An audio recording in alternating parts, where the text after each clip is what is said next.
Keeping up with content creation for retail and social media, product detail pages, email campaigns, and print is a never-ending process. Brands need to stay ahead, but managing content across platforms is overwhelming. That's exactly what we're talking about in today's episode, and it's exactly why It's Rapid exists. Big brands like Pepsi, Mondelez, and Instacart use It's Rapid to automate their creative workflows, eliminating manual bottlenecks and wasted time while producing high-quality content at scale faster than ever before.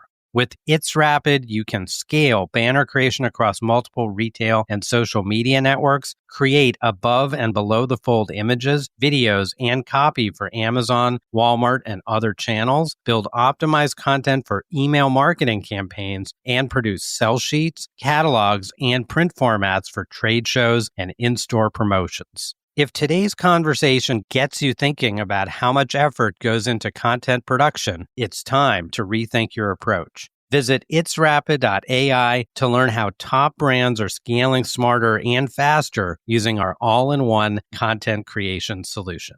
And now, on with the show.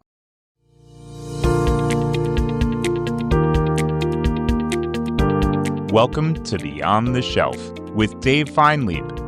This show is an open exploration of the people and process behind e-commerce. Through conversations with innovators in the space, we learn the stories of these leaders and their strategies for e-commerce success. We publish new episodes every Tuesday morning, so be sure to subscribe wherever you get your podcasts. And now, here's your host, Dave Feinlieb. Hello, and welcome to another episode of Beyond the Shelf. Everyone loves to analyze. It's human nature. We ponder, we pontificate, and we predict. And every once in a while, we get it right. Predictions and projections are key factors in building out a business model, and no one knows this better than today's guest, Andrew Lipsman. Andrew joined us last year to talk about retail marketing, retail media, and the future of branded content, and is back today to answer some of the questions he's asked most when it comes to being an analyst. Please welcome back independent analyst and consultant, Andrew Lipsman. Andrew, great to have you back on the show. Dave, thank you so much for having me back. I appreciate it. Let's get right into it. Analyst, what does the word mean? What's the job? What's the role? Well, analyst, right, it applies to so many contexts. So in some sense, it's vague, but the type of analyst that I am and I've been, I would say is sort of a relatively small subset of the industry and a handful of analyst firms that people are familiar with, like eMarketer, Forrester, Gartner. And then there's an increasing and growing number of independent analysts, which is what I am now. I think it's about being able to distill and make sense of what's happening in the marketplace that you cover, and being able to guide your audience's thinking in the direction and maybe more specifically predicting the future. You have to be somewhat of a futurist. I would say what goes hand in hand with that is also being very calibrated and making sure that you really look at the variables that determine what's most likely to happen next. Just to refresh our audience, did you always have an appetite for this kind of work? How'd you get into it? What was your start in doing this role? Well, I think, I can't say that I had a deliberate intention to become an analyst. I think the beginnings of where it started to happen for me was in my time at ComScore, which I started in my mid-20s. I was on a small marketing team, and I was wearing a couple of hats there. One of them was comms and PR. So I was working with a lot of journalists, and then also driving marketing insights. We really used our data to do marketing, right? We never actually paid for advertising. Literally, we never spent a dime on advertising because we used data so well to market our brand. And we were on a path to IPO. So my mandate going in there was get our name out there as much as possible and build the ComScore brand. So that's what I did. And it was fun for me to look at the data and then publish it in a way that would help drive stories. But I also got inbound from a lot of journalists. And so I started to develop a relationship, and I had to often get them quick answers. They were on deadlines. And so I'd have to find the data and give it to them. And what I found by virtue of that relationship is, one, I learned how to think a little bit more like journalists, how they frame topics and how they write about it. But also, I had to become kind of a de facto analyst for the company because I had to speak to a lot of the trends. Often I would kick it over to a specific expert, depending on what the story was. But a lot of times, most of the articles back then were like about MySpace and Facebook and the rise of YouTube and things like that. Right. And we didn't necessarily have specialists on those trends. So I covered a lot of that stuff that was more general interest in the rise of digital. And then it's like the repetitions, the 1,000 hours of putting in, talking to journalists and pulling data. You kind of become an analyst, even though that was never really my title there. So you developed this kind of muscle memory, if you will. And you mentioned another word earlier, predictions and thinking about the future. Will you tell us about that? First of all, does it make you nervous to predict the future, or you enjoy doing that? I love making predictions, right? It's always risky. And I think I would say, one, I feel like there's less pressure in the sense that most predictions are wrong. Right.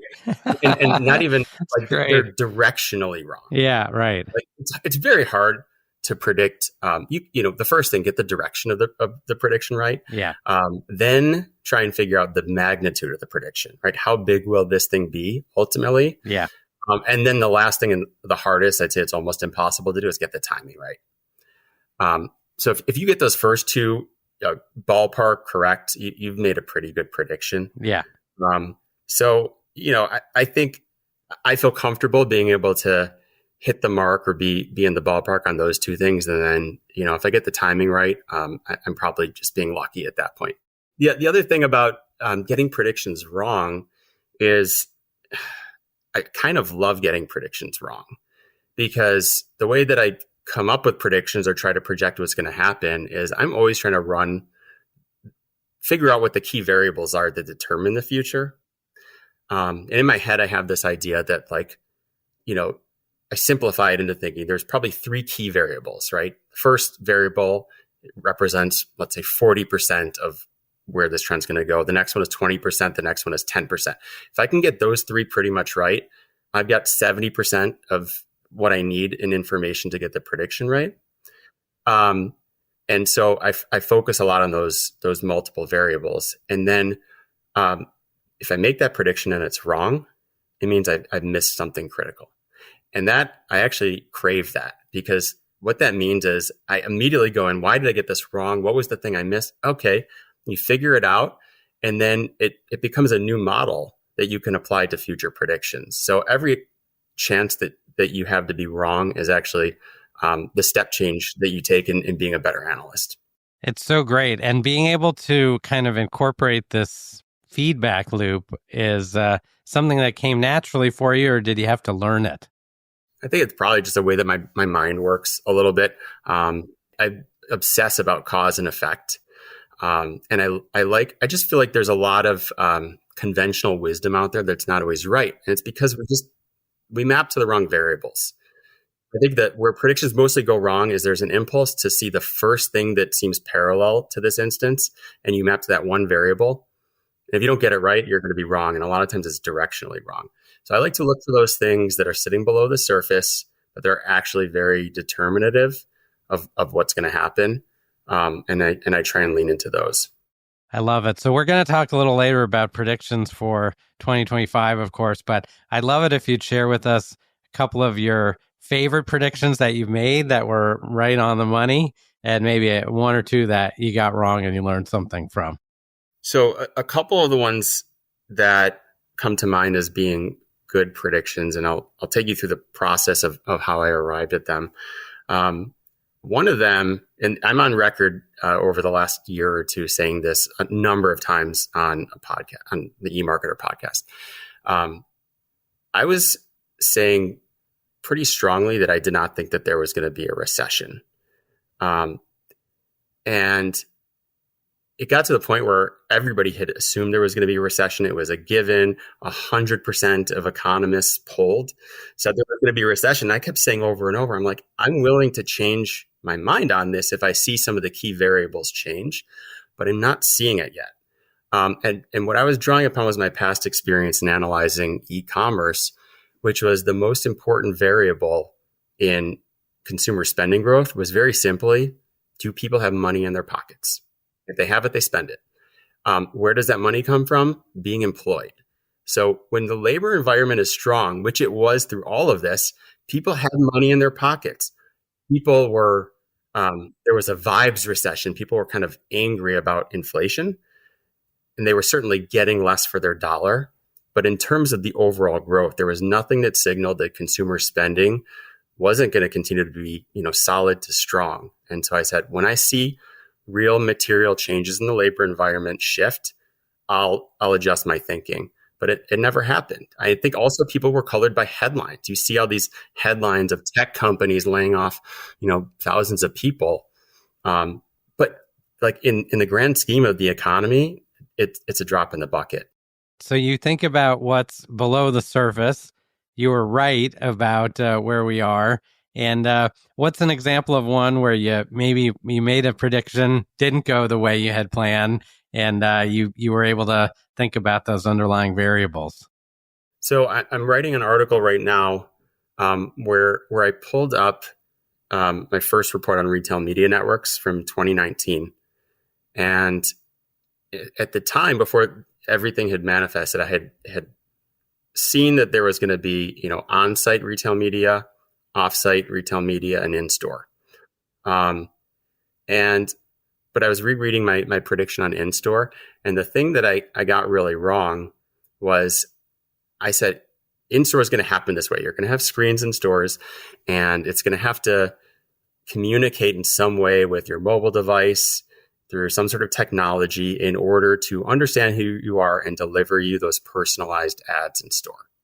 I assumed, because that was the way that other forms of retail media worked, that it would have to be applied, this one-to-one framework in the store. I've completely shifted my thinking now. I think it should be treated as a mass media channel, and I actually think it will set it back really badly if we have personalized ads in store. You can have them on smartphones. You can have them on smart carts because those are personal devices. But if you have them on big screens, can you imagine somebody walking by and getting ads for things that your preferences are being broadcast to everyone around? Yeah. It's really bad customer experience. And the variable I was missing was I had never really had experience in retail. I'd spent a lot of time in e-commerce, but physical retail was not really part of my experience. So I missed it. And then I learned it through experience, through talking to a lot of retailers. Now I've been able to apply it to the way that I talk about the emergence of that space today. Now, to zoom out on that, I want to, for our listeners, put that in the context, which is you did call retail media and this huge, back to your point about directional, I think you were maybe the first, or at least one of the first, to say this is really going to be a completely different space that people are going to invest in. So I wanted to make sure I got the hat tip on that part. Thanks. You know what the simple insight there?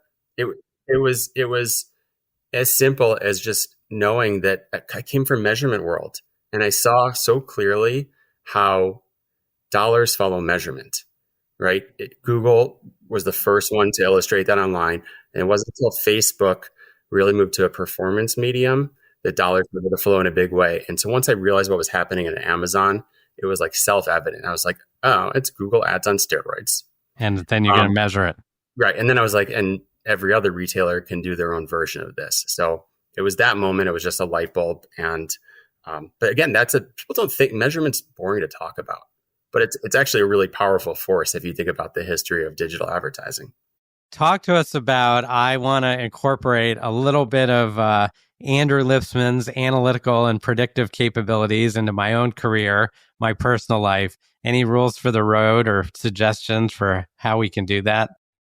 I think just trying to develop an intuition for the variables that really matter. First off, they're buried everywhere. You can find signals if you're looking for it. There's like a sleuthing pouring through earnings transcripts, you're going to find kernels of things that the CEO says that you realize is a clear signal. And most people will gloss over that. They won't think twice about it. They'll follow the headline earning, which is like their revenue grew this much or the stock tanked. But there's real insight embedded within it. So just learning how to read between the lines, and it can be applied to any context, including the progression of your own career, figuring out what really makes people successful. And once you figure that out, I think you can get there much quicker. Great insight. Now, last time we had you on the show here at Beyond the Shelf, you were pretty early on in your journey with media, ads, and commerce. How's it been as a founder, and how's life been? What have you learned, and what are you working on? It's really fun. It's fun to be able to execute the vision I had in my mind of doing this type of analysis, and being able to go into whatever direction I want to go or produce content in whatever format I think will make sense. So just having this idea in my mind and then executing it and seeing it come to reality is really fun. There's so much happening in the space that every moment is fun. Every interaction is fun, talking to people and just understanding what's going on. And then I think one of the most gratifying things in going off on my own is simply how much support you get from people, how much people want to see you succeed. And I really appreciate that. I mean, from the earliest days, I felt like there was, just a whole ecosystem of people who wanted to help make it happen for me. The other thing is you get a lot of friendly advice. And one of the things I've had to learn is even when it's people who you respect a tremendous amount, how to take good advice and also leave good advice if it doesn't align with what you have in your mind. Because everybody, I think, has different objectives. Some people might have the idea of, what does it take to build a business? I don't really want to build. Some people might think, how do you get this to a place where it can be acquired? I don't really want to be acquired. Right. So everybody's motivations are different, but there's a lot of good advice. And I think it's a process to figure out which of it to follow. I'm just super appreciative of all the work that you're doing, and also that you took the leap to go and kind of build this and get this out there. So thanks for doing it, and for all the predictions and ideas that you're sharing with the community. Now, I want to talk about your insights on retail media. Of course, you wrote this article in Adweek.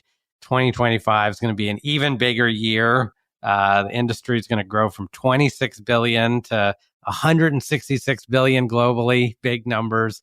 First of all, talk to us about retail media. What does it encompass now? And then tell us about these numbers. Sure. So I'll go back to the original frame: on-site, off-site, and in-store. And I'll break them down really quickly. Right, on-site is where the bulk of the dollars have gone today. Most of it to Amazon, and it's those sponsored product ads.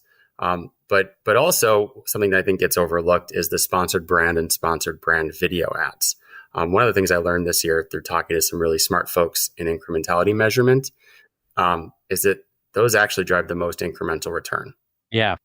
Brands don't often invest in them because they're more expensive and they don't drive as many clicks, but they actually drive sales. And the most incremental is actually conquesting. So if you have conquesting on sponsored brands, that's very expensive on a CPC basis, but it's also where you will actually grow your sales.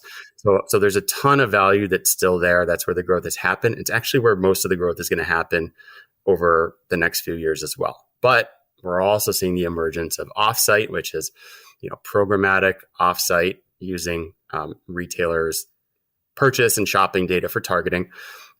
Streaming TV, we've seen a lot of streaming TV partnerships, and then other publisher partnerships, whether it's something like Best Buy and CNET, or in many more cases, RMNs partnering with the big social platforms. And then in-store is digital screens moving into the store. I mentioned smart carts, smartphones, but also, digital signage starting to proliferate. And by the way, this is already ubiquitous in Europe and parts of Asia. Every other market is actually well ahead of the US. We have some weird dynamics in this market that have prevented it from taking off more quickly than it probably should have. But it's a huge opportunity, one that, it sort of quick and dirty calculation came up, it should be like a $20 billion market. And yet today it's only a few hundred million.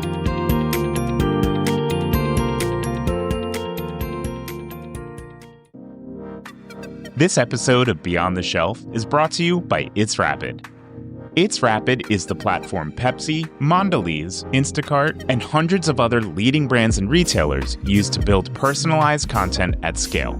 Whether that's images, videos, or product descriptions for their product detail pages, shoppable videos or banners for their digital ad campaigns, or sell sheets for sales enablement, brands that use It's Rapid are able to produce high-quality, on-brand content on average more than 80% faster than category competitors. To find out more, please visit itsrapid.ai.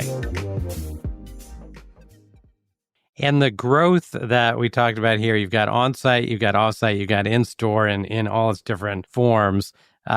Where do you think that as a brand, I might want to allocate my dollars, or how do I think about planning across those three different channels? Here's what I would do if I were a brand. Okay. So there are a lot of dollars that go into sponsored product ads, and then more specifically, sponsored product branded ads. Right. Those, if you think about it, those are the least likely to be incremental because already know the brand. Yeah, this person probably went there to buy the brand already. It's not an incremental sale, but it will be a sale that gets attributed and it makes ROAS look good. Right. So a lot of dollars go there. And frankly, like e-commerce folks know this. And yet if they've got to hit a ROAS number, like they're going to put the dollars into what can hit that number. So that's an organizational incentive problem. I would start shifting, if I really want to grow sales, I would start shifting a lot more into the upper funnel formats on site, sponsored brand video. And then I would really lean into in-store ads now because it's so nascent. To me, this is the early arbitrage opportunity for brands. Plus, you get all the learnings about how to make it work and drive sales for you now. That's going to pay off much more in the future. And then for offsite, I think we're at this moment with streaming TV and Amazon Prime Video ads that, I mean, this is like the convergence of the two biggest trends in marketing over the last 50 years, TV and performance advertising, right? Brands should be all over this. And it's been a little bit slower uptake so far than I've thought. So I just think that's where the money's going to be made. We know what to do as a brand. We'll see how the investment plays out. To your point about measurement earlier, now these are much more measurable surfaces also. So that presumably will keep driving more investment. I want to get to predictions for 2025. Before I do that, any surprises in terms of companies? Obviously, we've seen Amazon recently announce their ad technology being available to other retailers. What surprised you the most in the space? Surprise. Oh, I'll say broadly, one of my big learnings or takeaways from the year, because I haven't spent my career inside of brands or retailers, the organizational issues, alignment, incentives hold so much of the opportunity back. People aren't incentivized to think about the things that they probably should be. So just realizing how much friction that presents and how that holds back certain trends that, to me kind of look obvious where things should go. But I'm also recognizing it's going to take longer than I think it should to get there. I guess the biggest news, it was a surprise at the moment, was Walmart's acquisition of Vizio. And significant in part because I think now that you have two big horses in this race with Amazon and Walmart, right? They always push the market forward when they're directly competing head to head. I always say they both benefit from competition. It's not a zero-sum game. They end up lapping the rest of the competition, but it also pulls the whole market forward. So to me, that's really going to be an accelerant to that market. And listen, we had to wait this entire year for the acquisition to close. It happened early in the year. It didn't close till the very end of the year. So now, the heavy lifting on Walmart's side is starting to happen. They have to connect the pipes. They have to, incorporate it into Walmart Connect and all of those sorts of things. So we're just really at the precipice of this thing taking off. Beyond retail media, what are some of your predictions for this year? Yeah. So the broad theme for the year, I said 2025 is going to be the year of full funnel retail media. Retail media has, I would say, almost been pigeonholed into performance. It certainly grew up around performance, but where things are going is, I think my thesis here is that the future of retail media is the future of all media. Retail media is, I'm quoting Connor McKenna here from Luma Partners. He says retail media is both a channel and a layer. So e-commerce would be the channel piece of it. The layer is this data and closed loop targeting and measurement that is becoming infused into almost every major pool of advertising spend.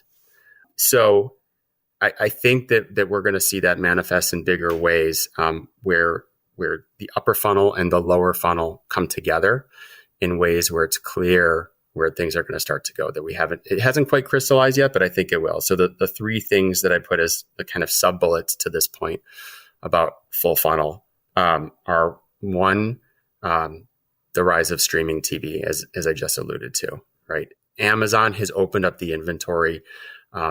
Advertisers can now invest in this, and they're going to start to understand that you can be more targeted. It's going to bring new advertisers into TV that have never been there before, and they're going to be able to follow it through to performance. And I think that's revolutionary for TV advertising. The next one is publisher retail media partnerships. We saw a big one land with Best Buy and CNET. We saw Instacart partner with New York Times Cooking.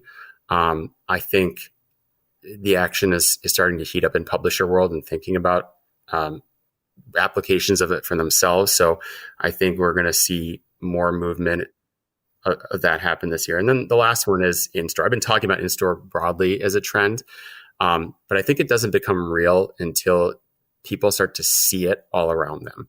And it's taken a few years for retailers to really get to the point where they're ready to roll it out in a bigger way. And this is the year where some bigger retailers are going to do it in a more pronounced way, where you're seeing it start to proliferate in regional grocery quite a bit.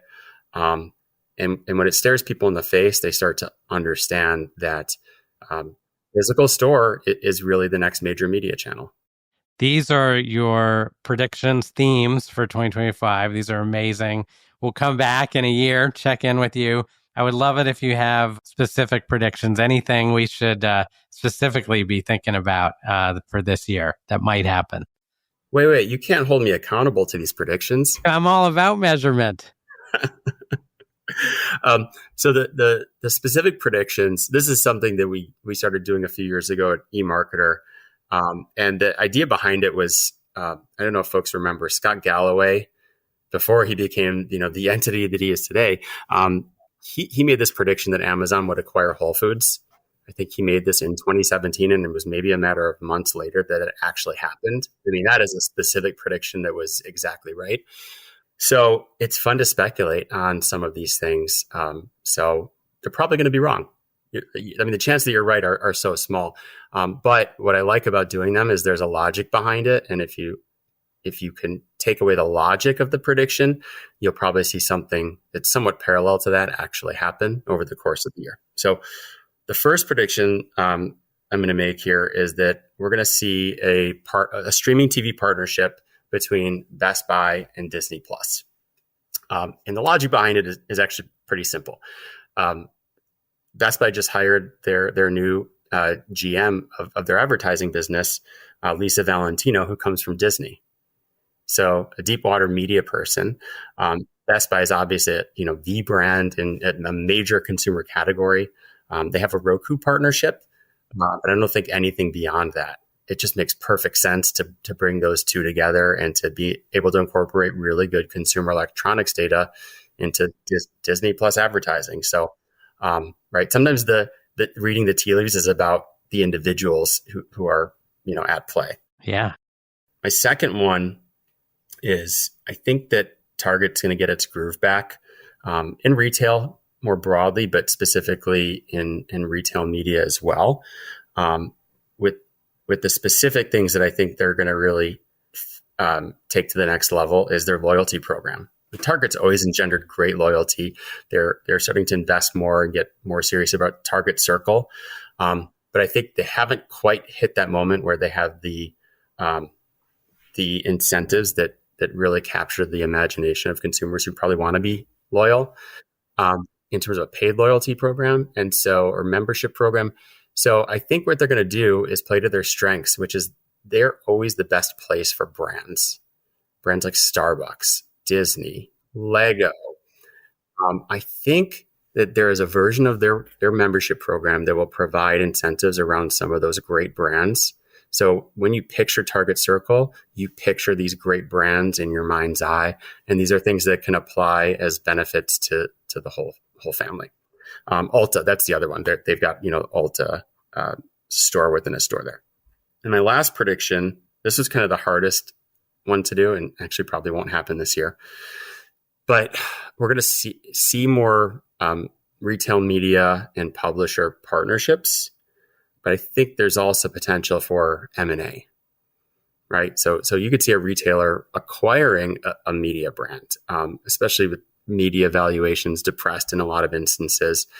So where would that come from? I actually think if and when that happens, it's going to come out of left field. In your mind, you might be thinking about a traditional retailer like a Best Buy. What I actually think about is who's in the best position to make an acquisition like this, especially one that might go sideways. It's the tech companies. So I'm gonna take it out of left field. So in my mind, it's something like an Uber or DoorDash. So let me say DoorDash, for example. Why? Because I think they are very under the radar strategic. I think they're in a quiet way executing a really very well. They're category leader in their specific category, but are also punching above their weight in CPG. They're strategic. They have the ability to do it in a way that it's a drop in the bucket if you spend a few $100 million on something and it goes sideways. But I also think there's a lot of adjacency with people who read food publications or interested in restaurants, that you can use that as a way to onboard more people for customer acquisition. Or you could go a little bit different route and not even do it with contextually relevant content. You could just say, I'm going after this demographic. This demographic goes to this content site, and we're just going to feed DoorDash ads, through that site as well. So that's the type of M&A, if and when we see it, that I think will happen. So we've got our start with Best Buy and Disney. We've got Target with loyalty and these brands kind of coming together, and then expanding the surface through someone like DoorDash or Uber. As you mentioned, there's a lot of these strategic properties around, whether it's demographics or the contents in common with kind of their footprint. Yeah, I love these. So I'll be back in a year. We'll have you back on, and we'll see. And I imagine you may be getting a few phone calls right after this show goes live to consult on some of these ideas. So these are really great. Well, Andrew, we've got some great topics that we've covered. Quick question: CES, you were just there. What was the news? What are the big takeaways? It was my first time there. I don't exactly have something to compare it to, but it was retail media central. I think it's first off, consumer electronics. It comes more out of retail and consumer electronics industries. Obviously, it's become something of a boondoggle in the media and advertising space. I thought it would be much more dispersed and broadly in media and advertising, and I would say it was very overweighted to retail media specifically. So the fact that it started to take center stage is interesting. Meetings to be had across the board. I never actually went. I didn't pay for a pass and didn't go to any of the content or anything else. It was just meetings. But I thought it was a really good conference. Takeaways are, I think, along the lines of a lot of what we talked about, thinking about what's next, and kind of the increasing integration of media and retail media. It's great. So all retail media all the time. I've got some rapid fire questions, rapid retail questions to wrap up with for you, and I'll try and make them so that they are can be answered in a word or two here. First one is: which company is generally considered the first to implement retail media? Oh, Amazon or Walmart. There you go. Encounter with them was in 2012, and I actually saw display ads on Amazon for P&G and craft ads on Walmart at the exact same time. So Walmart was powered by Triad. I actually don't know. It's close. My business partner from who formerly ran Best Buy ads would actually say Best Buy because they actually go way back to the beginnings of it in like 2008 or 2009. Could be any of those. Which company increased its in-store retail media inventory the most in 2024? First thing that was in my mind is Hy-Vee. They invested in 10,000 screens, and clearly the biggest bet in in-store retail media, I think, of any retailer today. But we're going to have national retailers that are going to start doing it in a bigger way this year. So that remains to be seen. But I'm excited about a few. Could be Hy-Vee, could be Walmart. We'll check the numbers and report back. Now, which company used VisiBubble technology to create an interactive campaign in Kaufland stores to celebrate Children's Day? Got me on that one. All right. That's a tough one. Thanks to our producer for putting this fun one in here. The answer is Lego on that one. And last but not least, which supermarket chain has leveraged customer loyalty data to provide personalized product recommendations through its in-store digital screens? Personalized? I mean, Kroger is the first place that I go on data. I'm gonna go with you on Kroger on that one because of that. You think about 8451 and the loyalty programs and all that. But when I say personalized, what my head goes is Instacart, because Instacart has rolled out smart carts. Right. Amazon is the other one too. So in that instance of personalization, could have all three. Yeah. The one I'll mention in the mix is Sam's Club, because they're really ahead of the pack in terms of mobile. All right. These are great. Thanks for playing along for our rapid retail round there. Now, before we wrap up, I'd love to ask you, you're making some hefty predictions, some fun predictions. What do you do when you're not making predictions? Hobbies? How do you keep it light? What do you do for fun? Things like that. Well, part of me is such a nerd. I do spend a lot of time thinking about, reading about stuff in the industry. But real life with my family, my weekends are completely monopolized by both of my kids playing travel basketball now. I've got a fifth grader doing it, and my second grader started playing this year. And something that is really only relevant and exciting to me this weekend, both of my kids are going to be playing together in the same game. My second grader is going to be playing up with the fourth graders, and my fifth grader will be playing down with the fourth graders. They shift players around when they need extra bodies. So it just so happens that they're going to play together. They actually root for each other, which is cool. So I'm excited to see it happen.